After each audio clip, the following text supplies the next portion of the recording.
Welcome to steno dictation. Dictation 5 second बाद शुरू होगा।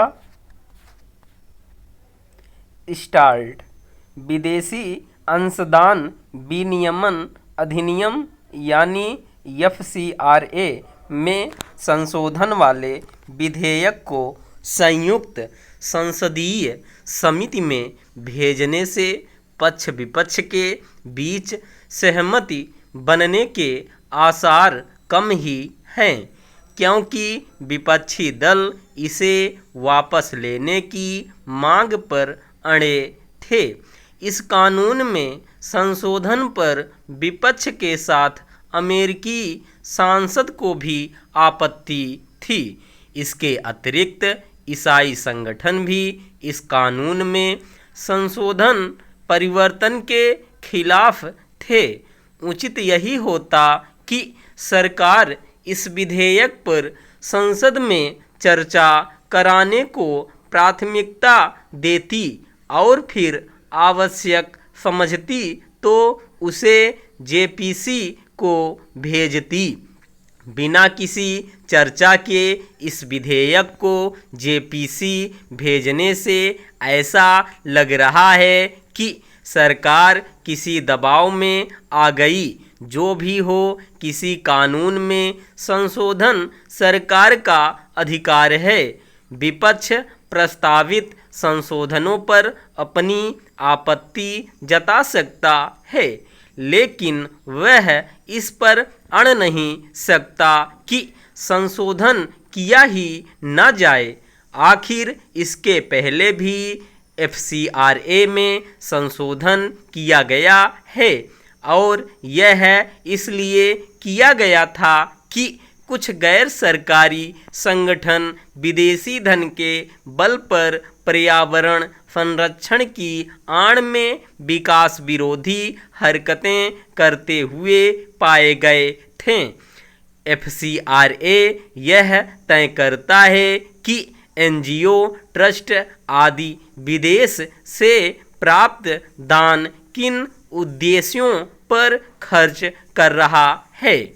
FCRA यह भी सुनिश्चित करता है कि विदेशी फंडिंग का इस्तेमाल देश की संप्रभुता, सुरक्षा और आंतरिक शांति के विरुद्ध न होने पाए।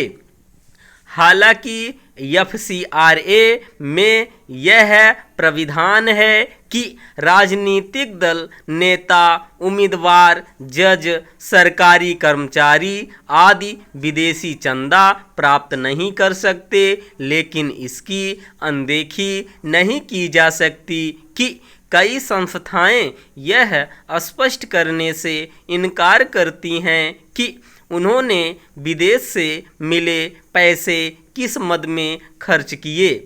ऐसे भी मामले सामने आ चुके हैं कि दान जिस उद्देश्य से लिया गया उसे खर्च किसी अन्य मकसद के लिए किया गया। इससे भी चिंताजनक यह है कि विदेशी धन पाने वाली कई संस्थाएं राष्ट्रीय हितों के विरुद्ध काम करती हुई पाई गई हैं।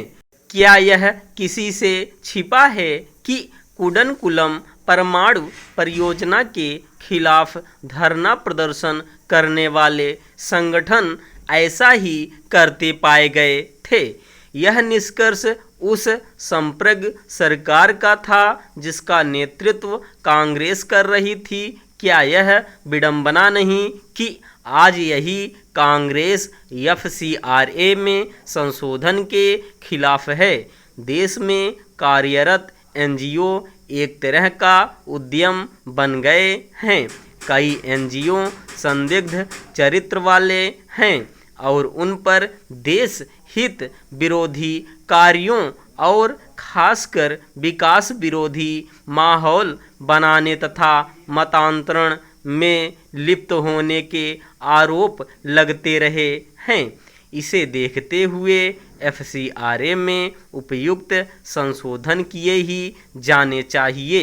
इसलिए और भी क्योंकि संप्रभु देश को यह सुनिश्चित करने का अधिकार है कि विदेशी धन का दुरुपयोग न होने पाए। स्टॉप।